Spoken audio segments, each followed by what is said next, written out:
Hi, and welcome to Contracts Over Coffee, the podcast where we talk about all things contracting while sipping a delicious coffee beverage. I'm your host, Ann Baker, Senior Director of Partner Marketing for Icertis, and with me on the program today is our terrific guest, Ali Mansuri, Partner Customer Success Manager at our partner, Whatfix. For those of you who aren't familiar with Whatfix, their product helps to provide employees with a personalized user onboarding experience to help drive digital adoption of enterprise applications. They're great partners of Icertis, and we're thrilled to have you on the program today, Ali. Welcome. Thank you so much. It's been a pleasure. I've been waiting for my opportunity to come on Coffee with Our Contracts, and I definitely look forward to this podcast with you. Great, thank you. Well, now we like to start out these podcasts with the same question for all our guests. Ali, what is your story? Well, thank you so much. So, to give everyone some brief, right? And hello, all. My name is Ali, and I work for Whatfix as a partner success manager. I look after all the customers coming in through our partner channels for the US geography. Our core tenet here is to help our clients with the digital adoption challenges and achieve the value and ROI using our digital adoption solution called Whatfix. Um, uh, about us a little bit more, we are a strategic partner with Icertis, and we've done close to more than 15 plus implementations where our product is bundled with Icertis' CLM. On the other note, Whatfix works basically, just to give everyone an overview, works as an overlay or an added skin on top of your application. And since I joined Whatfix back last year, 2019 in April, my very first account were Icertis customers who had purchased DAP. And in a year's time, I was so well equipped that I understand and developed interest in learning more of CLM and understanding the contract lifecycle management, so that I developed an interest in this niche. And here we are. I'm doing a podcast with you. That's right. Well, we're happy to have you, and let's dig into talking about contracts now. So, what do you think is the biggest challenge with contracting today? Well, that's a great question, right? In my 1.5 year stint, I've interacted with close to 15 Icertis clients, and I've done a fair bit of research from my side, right? And this is my personal take. I think the biggest challenge to me when it comes in the contracting space is the traditional methods on which, there's still a huge population which is still out there on the traditional methods of contracting. Um, as we progress towards the future, I definitely feel there's a strong need to have a robust infrastructure and platform which not only serves as a repository of your contracts, but also streamlines the entire life cycle management, the various touch points that are involved in a life cycle. I also know that the biggest other challenges, if I have to go ahead and rate them, I think it would be mainly the risks involved, for not opting for a good contracting process. With more and more compliance risk, as we know, we are getting more and more scrutinized. There's more and more regulations coming out there, unidentified risk, unfulfilled obligations. To add some more is, the lack of communications between stakeholders, right? Traceability is extremely, extremely important, is what I feel. And lastly, this is my very personal take, is I wouldn't like to redline something, print it out, and mailing a contract to another third party and send it back with revisions. It's just a very inefficient process. Mm-hmm. Yeah, there's so much inefficiencies with contracting, and I know that Icertis was one of the first companies, more than a decade ago, of really grasping this transformative idea that if you could unite the processes across organization-wide, across contracting, there was real potential there for improving business processes. So it still remains a huge challenge today, but we're happy that we count several hundred customers on our platform working with us to help improve that. With that challenge in place, the next question is, where do you think contracting is going? Where is it headed? This is one of the the best question, right? Where is it going? So I'm an avid follower of new industry trends. I like to follow probably the fintech space, the health tech space, the CLM space, and what really caught my eye is how huge there is a potential in the CLM space. Uh, I would like to start off as we get into a more digitalized economy, right? Everything's being done through online platforms. And as we also get highly regulated, right? There's high compliance, there's high scrutiny, there's more and more regulations coming out, right from GDPR to HIPPA. I feel CLM and contracting have a long way to go. There'll be definitely a key differentiator for enterprises to not only bring in more efficiencies and reducing risks and costs associated, but most importantly, change the people mindset where people kind of say, hey, you know what? It's in the contracting phase. This is going to take some time, right? I mean, contracting was always been the team which was always termed as the bad guys, where we don't really know. It's with legal. It's going to take some time, right? And that is something which is game changing with the introduction of such a robust infrastructure where everything is so well level set. And I feel CLM is if I look at it from a macroeconomic perspective, right? It's always said that CLM, a lot of people, when it comes to contracting, they think it's more of an administrative task. But I feel it has a macroeconomic view on an economy. And even from enterprises' growth perspective, I think one of the key points which I'd like to make here is that it plays a significant role in reducing the time to value of a particular service or an obligation that needs to be performed, right? Eventually, if your contracting process, if you're doing it manually, it's probably taking 2 weeks or 3 weeks to get probably a signature out there, an external signature, right? With automating this entire process, it's not even facilitating ease of transaction, but earlier time to value, right? And one of the examples or anecdotes that I'd like to share is I was speaking to one of my clients, and they told me that earlier they needed like a week to just get wet ink in terms of their contract. And with the CLM coming in place, they actually said that it was, with the digital signatures coming into the picture, it's been automated in just a few minutes. So I see huge potential. I'm going to throw out some numbers as well, right? That I think from a numbers perspective, I've actually seen that if you look at a company who is basically spending close to $1 billion in annual purchases, right, or procuring, they have 1 billion in annual contract purchases. And this is something which was quite interesting, which I read on the Aberdeen Group white paper.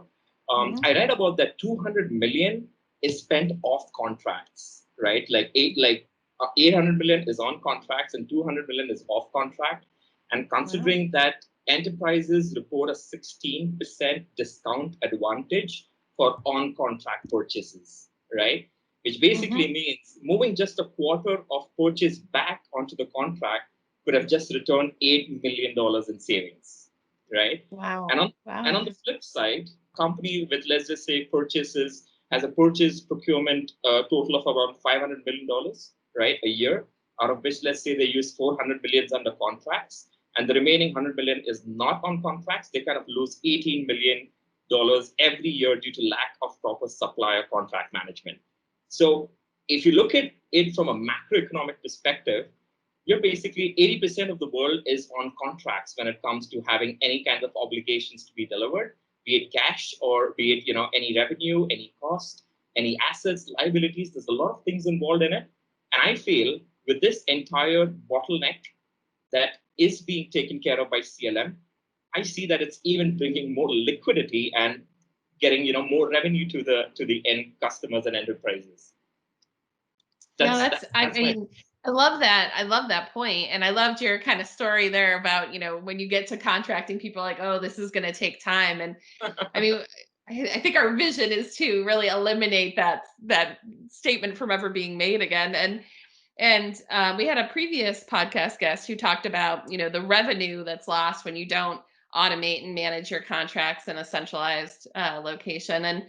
And then it's really interesting, how you've kind of made the connection there about just contracts not being done properly and losing, revenues potentially by not having them in the right processes and standards and templates. And there's also the whole aspect of just losing contracts completely, which if they're not in a, overarching managed system happens quite a bit. And so huge ROI benefits from putting contract lifecycle management tools in place, which I think is what we've been seeing, particularly this year as everyone is moving to more and more remote working, the need to be able to organize and manage and automate all your contract workflows directly from one single source of truth. So Oh, absolutely, I'm completely mhm. on board with you over there. I mean, for companies like Icertis and even Whatfix, for a matter of fact, right? I think with the current situation that we are on, I think there's been a huge global shift. That's what I really feel Yeah. towards the online side, and I think the response is tremendous. Yeah, yeah. So, along those lines, we've talked a little about challenges, where contracting is going. What do you think people would be surprised to know about contracting? Well, surprised to know is for me when I was brought in new to Icertis, and trust me, all of this knowledge has come in the past 1.5 year. Mhm. Being introduced to Icertis, and I'm really privileged and happy that I got Icertis as a partner because there's so much to learn from. A few Mhm. of the things which really surprised me is again, I was in the notion. And maybe for the viewers who are watching this, right? There's more to it, right? It's just not an administrative role. Contracting, we generally think that it's more of an admin task where you probably need to get the paperwork done and probably get everything in place. But if you kind of take a deep dive, right? If you look at a business operates on a network of contracts, right? From their revenue to their expenses to their assets, liabilities, right? So there's Mhm. so much to it. An efficient, robust contract management platform not only improves your financial well-being and the performance as well, but it also takes away the lags and lengthy, procedures which end up being bottlenecks to get the ball rolling, to get something, to get your desired outcome as soon as possible, right? And I think right now, 80% of the business, as I said, transactions in the entire world are governed by contractual agreements, right? Mhm. And that was a surprise. And out of those 80%, how many of them are actually on a robust platform is something that I'm still trying to do my research. But in a nutshell, what's really surprising is that for a company with a 1 billion, annual purchase agreement, spends around, close to loses about $8 million, right? Probably those numbers are just too staggering, right? Mhm. That's you have a direct P&L impact on if you talk about dollar values and ROI savings, it's a huge saving, and we're basically talking about transactions which can even exceed 1 billion as well in terms of purchases. Yeah. I've seen a lot of procurement folks, probably the annual spend is greater than in billions as well. So it's definitely Mhm. a great thing to know. And I just had one more point that I wanted to add, right? Mhm. That, and this is something again that I learned eventually, that a 5 cent pricing error in a single customer contract for 2 million units, Mhm. of a particular product could Mhm. result in $100,000 in loss if unchecked, right? Yeah. So a fat finger out there where you're not on a platform, right, Mhm. which is going and having the right set of controls, the right set of architecture out there, the right kind of compliance, etc. If unchecked, a similar error across multiple customers could just have $1 million impact right there. Yeah. I mean, that's amazing when you think about it, but probably happens more often than we even realize. One little nickel off here and there on a massive contract can really, really have huge implications. And I tend to agree with you. I know when I started at Icertis and it's in contract management, you think, oh, that's legal, that's lawyers, but just the far reaching impact it has across an organization, all aspects, procurement, sales, finance. It's just been kind of amazing to me. So there's so many great contracting resources and tips out there. What is one contracting tip that you wish every person knew? one tip that I really want everyone to know over here is that I read one of the white papers again. I can probably quote you the source as well. I think it was on the Aberdeen Group, or I think it was a different source. But it basically told me that if you look at one industry, which is the healthcare industry, right? The healthcare or the health tech is gaining momentum, right? The healthcare contract management software market, or probably you can probably say the market capitalization is projected to reach around $1,763 million by 2024. If you look at a CAGR, it's about 18.5% growth, right? And with the population currently that we have, and more awareness when it comes to well-being and better health, right? There is so much of importance where contracting plays a picture. The increasing need to reduce health costs while adhering to the regulators' requirements, and the safety and security, and along with the confidentiality clauses which have been rolled out. This is a game-changing factor, and I think everyone should know that contracts are everywhere in your life. It's just that we just don't pay enough attention. But when we probably use a magnifying glass, if you look at any companies, everything is based on contracting, right? And there's so much I could see with contracting is not a vertical, it's a horizontal. It can cater to any industry, and it's rated by 80% of your businesses, and there's so much ROI that we can get out of it. It's truly staggering when we eventually deep dive into the actual nitty-gritties of how this this infrastructure of this entire product is such a game changer. Yeah, it is amazing how every industry is governed by contracts, and healthcare in particular these days, payer, provider, and particularly pharmaceutical companies right now are in the midst of doing all sorts of contracts, and with these new clinical lab trials around the COVID-19 pandemic and what's happening there to try to accelerate timelines for a vaccine.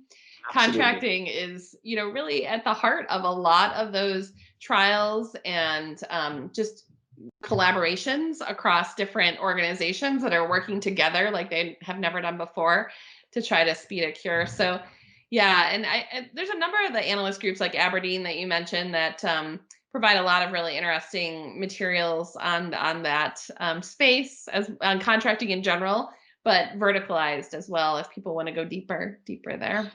Absolutely. And just one small point that I wanted to add, right? So I've dealt with a different customers, right? From an Icertis perspective, I've dealt with automotive groups. I've dealt with pharmacy, pharma companies. I've also dealt with equipment dealers, equipment suppliers, etc. And what I see is when I speak to them, my job is to make sure that they get the most value out of their product, right? And I kind of understand, and this is all through the consulting approach and trying to understand what are your exact pain points. Where have you started your journey from? And when they tell me that, hey, Ali, it was something like I take a template, right? I take a printout, I put in the details over there, I put a fax again, or probably send that printout back, and then it gets a wet ink and it comes back to me. And then it's all automated in just 5 minutes. And I'm like, wow, is this really the amount of time and efficiency gain that you've got? It's just phenomenal. And then on top of that, we come into the picture as Whatfix, and then we tell them that, hey, what are we? We just basically a navigational app, right? Think of it like if someone's looking at Whatfix for the very first time, I kind of give them, I don't just go inside the technicalities of what we do.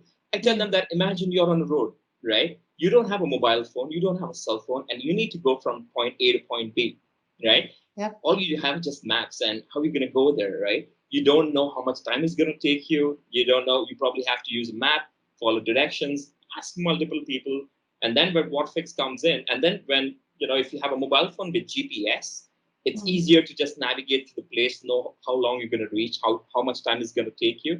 That's exactly what Whatfix does. Helps you navigate through the application with the less amount of time. So it's like you've already automated and created so much efficiency. We are also doing that exactly for the same by making life even more easier with a digital adoption platform. So your users who are coming in from traditional methods find it extremely seamless with the right kind of hand-holding on Icertis so that Mhm. they build in more adoption and they get the support that they're looking for once they come into Icertis. That's what Yeah. Whatfix is all about. Yeah, we like to say we have an unwavering commitment to our customers and their experience with our product, and that really is true, and it's very much grounded in our values of Forte that we talk about: fairness, openness, respect, teamwork, and execution. And I've noticed, in joining Icertis, just the focus we put on our customers and making sure that their experience with the product is one that's really positive.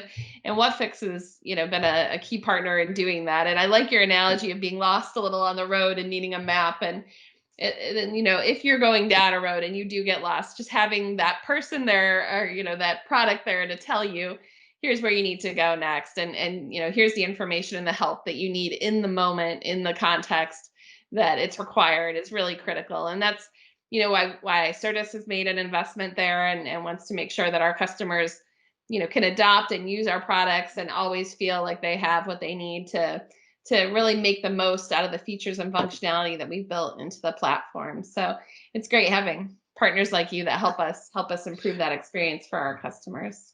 Mutual is absolutely same. I mean, it's Mm-hmm. exactly. I echo the exact same thing, and we definitely look forward to having more wow moments with our clients. Yeah, I agree. Now I'm going to switch gears a little bit. We've talked about contracting. Now I want to talk a little bit about you, Ali. So, what do you think people would be surprised to know about you? Okay, so this one's gonna be completely. So I'll tell you a few things about me. So I came into this industry of SaaS, right? SaaS was very new to me. I didn't know what SaaS was until probably um, March last year, right? My background is completely different. I come in from an investment banking background, so I'm more of a finance guy.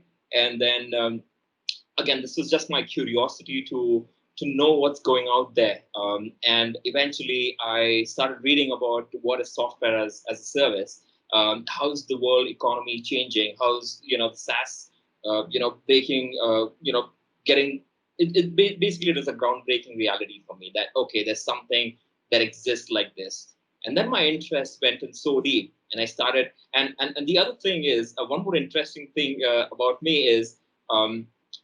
I graduated just next to the Icertis building in Pune, right? So my college was just like less than 500 meters from where Icertis office is in Pune during at the headquarter. And whenever I used to pass by, I used to kind of look on top and I'm like, okay, there's a company here called Icertis. Okay. Mm-hmm. At that time, I didn't know much. Then eventually when I joined Whatfix and when I got to know more about Icertis, I stumbled across this video from Monish Datta, who's the CTO from Mm-hmm. Icertis, Yeah. and he doesn't have just one video. There are multiple videos where he's on the panel and he's talking about it.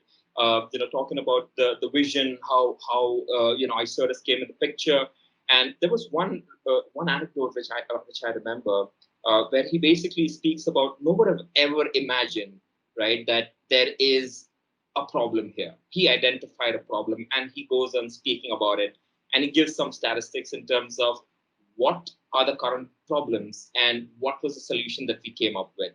And I think from that, when I started following, a few videos from Monish, understanding what's the vision of the company, and when I read that it's, I may be a little wrong over here, but more than 800,000 or 8 million contracts processed Mm-hmm. through multiple languages. I Mm-hmm. think that itself in it is a testimony, and there was a congratulations shout out as well that came out from our side when Icertis hit the Unicorn Club. So Yeah. definitely, I'm very fascinated. I hold the same roots as Pune. That's my hometown too. But yeah, and I come in from a complete different industry, and what kept me going was definitely the curiosity to learn and the way these companies have identified a problem and built such a great solution, which is so much value driven. So yeah. Yeah, that's funny. It's yes, when you were looking up at that Icertis building, you didn't know that you'd be doing a podcast with Icertis just a few Probably go short back years in later. time. Yeah, and Monish, he was our co-founder and CTO. I mean, just a wealth of knowledge and always looking ahead at what's next, which has just been very, inspiring across the board to kind of watch and learn from. And speaking of inspiration, what inspires you, Ali? Mhm. Well, I've been a huge fan of from an inspiration perspective of Warren Buffett. I do, since as I told you, right, I do have a background of finance, so I do take a lot of inspiration from his conversations in terms of how to be a valued investor. At the end of the day, whatever you're doing, you're investing your time, you're investing your efforts, and then you're basically investing, whatever you're making as well. So I think he inspires me a lot. I've read a couple of books of him in terms of how to plan out a lot of things that you want to achieve. And I think apart from Warren Buffet, I also look from an innovation perspective. It's definitely going to be, I would say, Mm, Steve Jobs. Yeah, I think though I don't own an iPhone though, but I definitely have read through his autobiography in terms of how he came up with his other brand called Pixel. Got back into Apple, and I think it's a great inspiration story. But from a local leadership, I definitely look up at each and every founder. I'm a huge person who likes to follow your stories and other communications from the desk and the CEO. So be it Icertis, I've definitely read much about Monish as well. From Whatfix perspective, our founders, Khadim and Wara, how the Whatfix journey has been. I definitely you could call me an avid reader or probably a bibliophile when it comes to reading success stories and how they made it possible. Uh, and I definitely try to see if what I could emulate in my day-to-day life to try to showcase some more value in terms of the activities that I'm doing, and have a long form vision as well in terms of why am I doing something and what is the impact it's going to be in a few years from now. So yes, Yeah. that's what me. Yeah, those founder and leader journeys are always so interesting to kind of read the history of how they got there and the different challenges and things that they had to overcome. And I tend to agree with you. You can learn a lot from kind of reading the history of some of those founders and their journeys. Well, I wanted to thank you, Ali. I think that wraps up our episode for today. It was a pleasure to talk with you. For our listeners, we encourage you to go visit the Whatfix website to learn more about their different digital adoption technologies. And we will also put a link to one of our recent webinar recordings on the blog post associated with this podcast. So if people want to learn more about Whatfix and Icertis and how we partnered together, you'll be able to get that at the end of the blog. So thank you again, Ali, for joining me. Thank you so much. It's been a pleasure, Anne, and thank you so much. And I hopefully will come back here again with some more data. Yeah, But great. thank you It was so much for having great me here. conversation. Thank you. Appreciate it. And Take care. we'll talk soon. Thanks, everyone. Thank you.